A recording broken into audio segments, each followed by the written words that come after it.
Good morning, pilgrims. Don't get the wrong idea from what I'm going to read here. I'm going to read from Deuteronomy 21:15-17.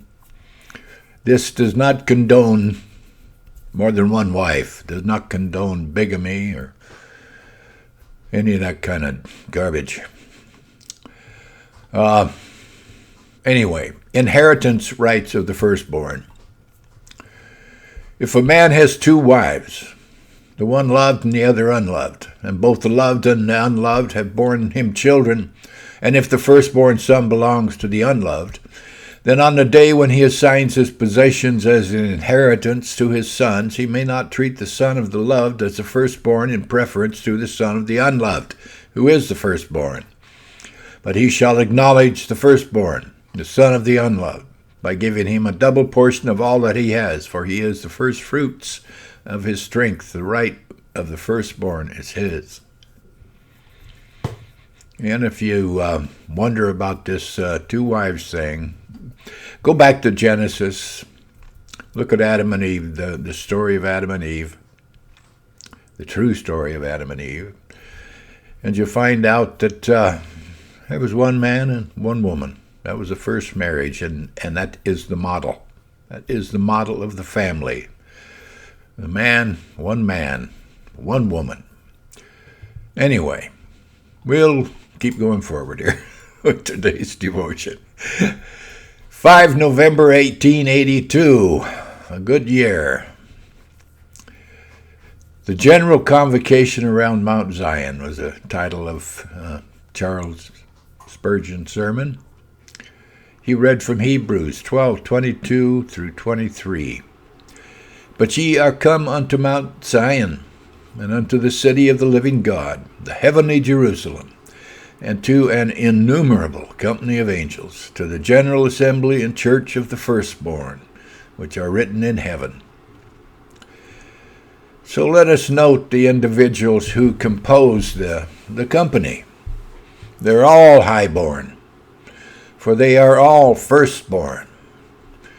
There is but one emphatically firstborn, namely Jesus Christ himself, the firstborn of every creature.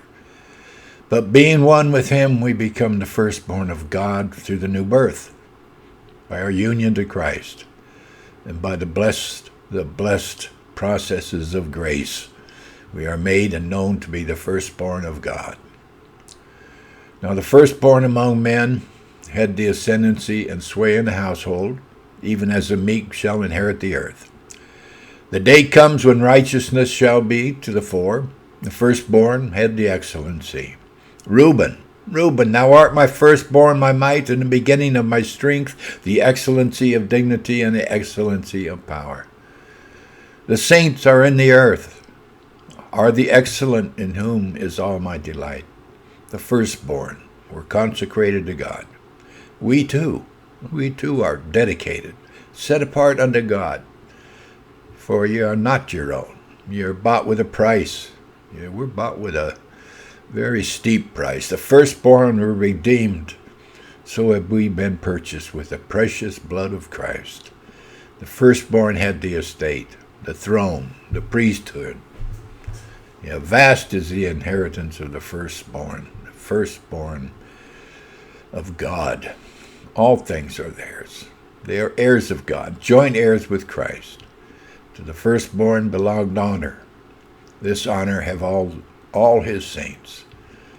There are younger brothers in every family who receive comparatively little if they happen to be descended from great lords, but there are no younger brethren in the family of God.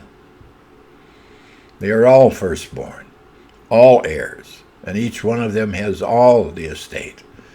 For so infinite is the estate that even if I have all, you can have all also. An innumerable company of this blessed firstborn race can have the whole of God to be their portion forever and ever, and forever and ever and ever and ever unto eternity. Oh, brothers and sisters, think on that. And I have a hymn. Fellow citizens with the saints. Happy the souls to Jesus joined and saved by grace alone. Walking in all his ways, they find their heaven on earth begun. The church triumphant in thy love, their mighty joys we know. They sing the Lamb in hymns above, and we in hymns below.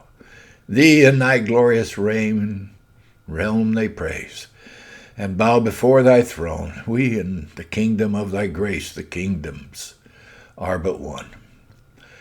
The holy to the holiest leads, from thence our spirits rise, and he that in thy statutes treads shall meet thee in the skies. So stay in God's word. Read Psalm 119 over a few times today. Yeah, read Psalm 119 a few times today. Statutes, ordinances. God bless, brothers and sisters. Have a great day.